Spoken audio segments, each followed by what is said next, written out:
그러면 마지막 질문을 좀 드려보겠습니다. 종량제 실시가 실제 뭐 양조도 마찬가지고 뭐 기업을 운영하시는 측면도 마찬가지고 어떤 영향을 좀 미쳤는지에 대해서 뭐 장점도 있을 거 단점도 있을 거예요. 뭐 그런 얘기들을 조금 해주실 수 있으면 좋겠는데요. 우선은 코로나가 아니었으면은 더 막 이렇게 확 드러난 차이점들이 좀 있었을 텐데 코로나 때문에 매출이 별로 없기 때문에 뭐가 좋다 나쁘다라는 얘기를 드리기에는 참 아직은 이른 것 같아요. 하지만은 종량세로 바뀌었기 때문에 조금 더 저변 확대는 됐죠.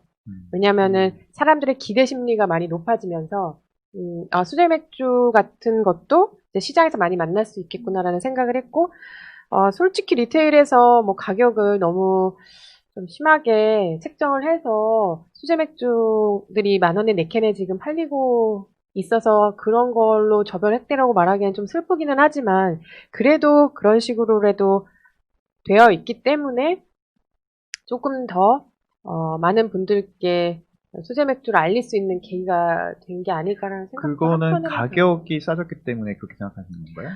소비자들이 판매하시는 가격이 어쨌든 종량세 때문에 떨어졌기 때문에 좀 더 네. 접근성이 높아졌다 이런 말씀. 네, 아무래도 영향이 있죠. 예. 그리고 그게 꼭 가격이 싸졌다라는 것보다 가격을 맞추게끔 시장이 만들죠. 유통에서. 예, 그렇게, 아니, 종량세인데 좀 가격을 맞출 수 있지 않냐. 원가를 건드릴 수 있지 않냐. 왜냐면 출고가로, 이제, 뭐 출고가를 건드릴 수가 있으니까요. 그래서, 어떻게 보면은 뭐 울며 겨자 먹기로 하시는 분들도 있겠지만, 소비자 입장에서는 너무 좋은 거죠. 선택을 할 수 있는 폭이 수제 맥주까지 편의점에 뭐 당도했으니까요. 근데 이제 그거를 선택을 지속적으로 해주시느냐의 문제는 좀 더 지켜봐야 될 것 같고요. 양 대표님께서는 종량세 이후에 어떤 변화? 뭐, 종량세는 회사들 상황에 따라서 좀 다를 거라고 보는데, 그렇죠. 저희는 거의 영향이 없었어요. 그러니까 뭐 세금을 많이 내야 되는지 아니면 적게 내야 되는지 이 차이도 거의 없었고, 근데 저는 종량세랑 기존의 과세표준 체계랑 결정적인 차이는 결국은 투자금과 판매, 자기가 얼마를 파느냐의 밸런스에 따라서 그 입장은 다 다르거든요. 그러니까 그렇죠. 판매보다 투자를 많이 하신 분들은 종량세를 바랄 테고, 그렇죠. 네, 근데 뭐 투자는 적게 하고 신나게 팔아대는 분들은 뭐 뭘 해도 상관이 없고, 그리고 오히려 좀 과세 표준이 조금 더 유리한 면이 있었고, 그러니까 지금 양조장별로 다 다를 거라고 봅니다. 근데 종량세의 어떤 제가 판단하는 시장에 주는 신호는 등치를 많이 키우든지 아니면 정말 작게 하든지 둘 중 하나를 택하라는, 중간은 없다라는 메시지로 받아들였어요, 저는. 그래서 뭐 제가 평가하는 건 그렇고, 저희 양조장은 뭐 등치를 키우고 계시잖아요, 지금. 아니 그거보다는 오히려 밸런스가 좋았나 봐요. 별 영향이 없어요. 그냥 그럼 정말 다행인 거예요. 세금을 더 내지도 않고 덜 내지도 않고 뭐 비슷한 것 같아요, 거의. 종량세, 근데 지금 양 대표님 말씀하신 얘기들은 저희가 솔직히 종가세일 때도 얘기했던 부분이잖아요. 종량세로 변환하더라도 영향을 충분히 받는 곳이 있을 것이고, 실제로 작은 규모들은 영향을 받지. 그러니까 물론 페이퍼웍이나 이런 어떤 전반적인, 그다음에 이제 투자를 막 하시는 분들한테는 어쨌든 그 감가상각 부분에서는 분명히 유리한 게 있지만, 실제로 세금만 갖고는 뭐 크게 변함이 없을 것이다라는 얘기를 저희가 좀 했었죠. 예. 근데 시장 진입이 좀 더 많아진 건 사실이에요. 그렇죠. 네, 예. 그렇죠. 실제 종량세, 왜냐면 언론에서는 종량세 변화 때문에 뭐 4캔 10,000원, 수제비면 4캔 이런 것들이 가능했다 하고 이제 기사들이 많이 나오고 있는데, 뭐 일면 그건 우리가 인정할 수 있는 부분이긴 한데, 그게 전체 수제 맥주를 또 대변하지는 않는. 네, 맞습니다. 그렇기 때문에 저는 이제 그런 거에 좀 구분이 있어야 된다고 하고 있습니다. 지금 굉장히 많은 얘기들이 나왔습니다. 뭐 저는 기본적으로 내년에는 채널링 이슈를 좀 다루고 싶어요. 어디다 팔 것이며, 중간에 맥주의 유통 구조를 저희가 좀 세밀하게 본 다음에, 크래프트 맥주, 특히 소규모 크래프트 맥주들이 어떤 방식으로, 어떤 전략으로, 그리고, 팔아야 될 것이며, 제도적으로는 또 어떻게 하는 것들이, 크래프트 맥주 브루어리들한테 좀 더 도움이 될 것이냐. 그리고 이게 전체 사회적으로 어떤 편익을 줄 것이냐. 채널링 이슈를 좀 다루고 싶은 것도 있는데 거기에 대한 얘기도 좀 하셨고요.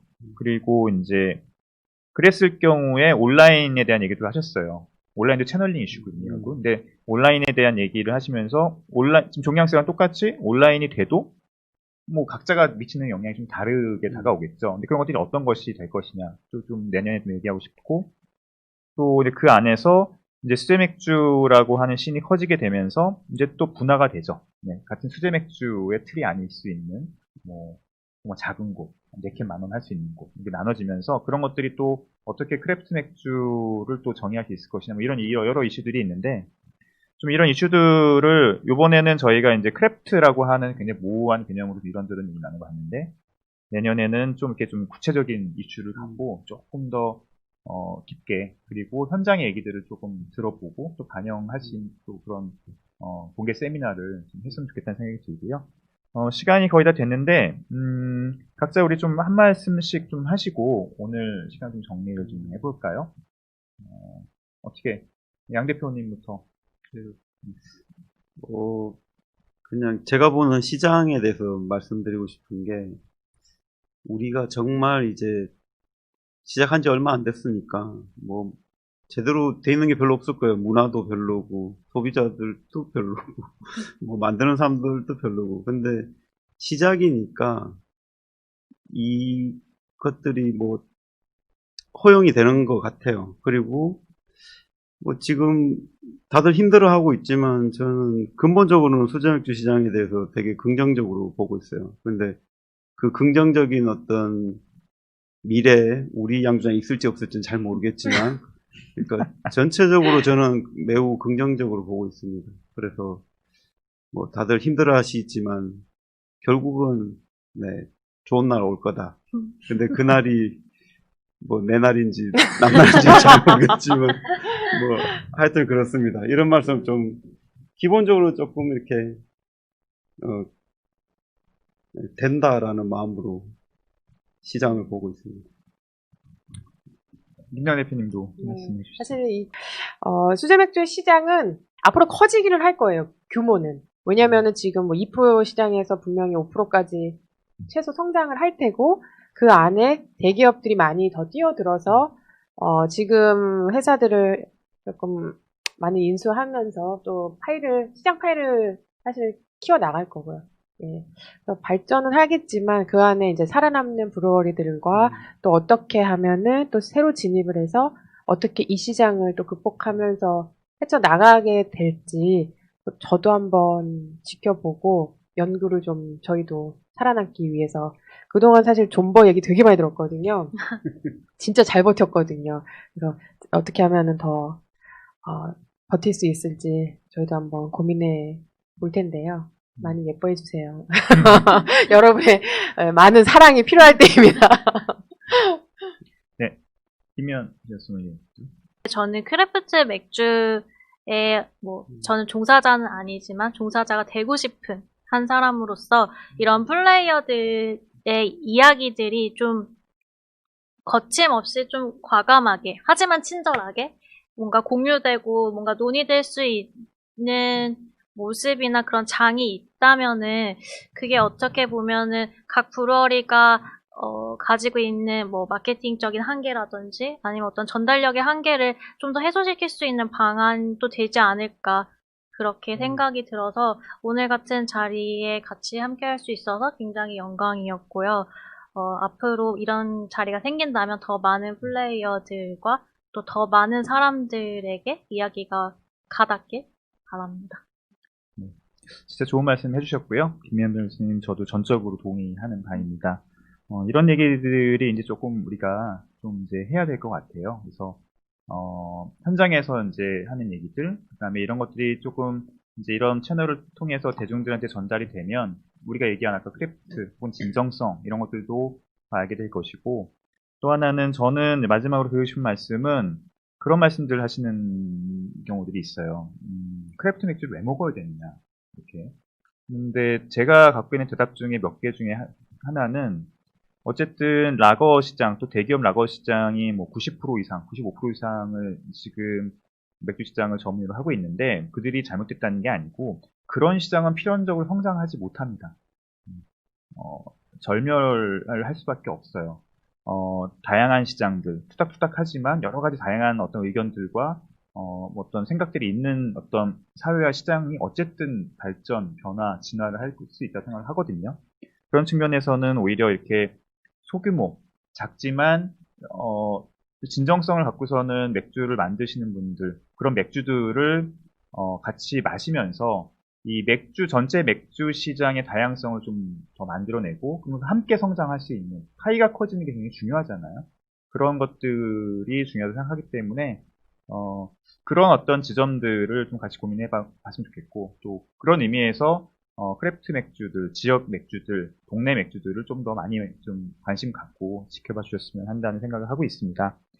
저희가 올해는 이제 코로나 때문에 좀 이렇게 온택트로 계속 처음 진행을 했는데, 내년부터는, 아까 김미연 비오소믈리님이 좀 얘기하시는 대로, 좀 기회가 되면, 뭐, 분기마다 한 번씩 이런 자리를 만들어서, 좀 더 업계에서 좀 이해가 쓴 주제들, 아까 뭐 유통, 채널링, 뭐, 온라인 판매, 이런 것들을 저희끼리도 한번 얘기를 해보면서, 같이 의견도 도출해보고, 또, 대중이나 아니면은, 외부 사람들한테도 좀 전달할 수 있는 그런 기회를 만들어 보도록 하겠습니다. 오늘 거의 한 1시간 반 넘게 같이 해주셨는데 진심으로 감사드리고요. 바네하임 그리고 안동브루어리 오늘 그 맥주들 많이들 좀 드셔주시고 사랑해 주셨으면 좋겠습니다. 네. 그리고 저희 협회에서 또 이제 끊임없이 이런 일들을 진행할 테니까 저희 협회에서 진행하는 많은 일들에 대해서 관심 가져주시고 또 일이 있으면 또 많이 동참해 주셨으면 감사드리겠습니다. 오늘 이걸로 저희 2020년 대한민국 한국 맥주가 아니죠. 대한민국 맥주 문화 세미나를 정리하도록 하겠습니다. 시청해주셔서 감사드리고요. 오늘 와주셔서 감사합니다. 감사합니다. 감사합니다. 수고하셨습니다. 네, 고생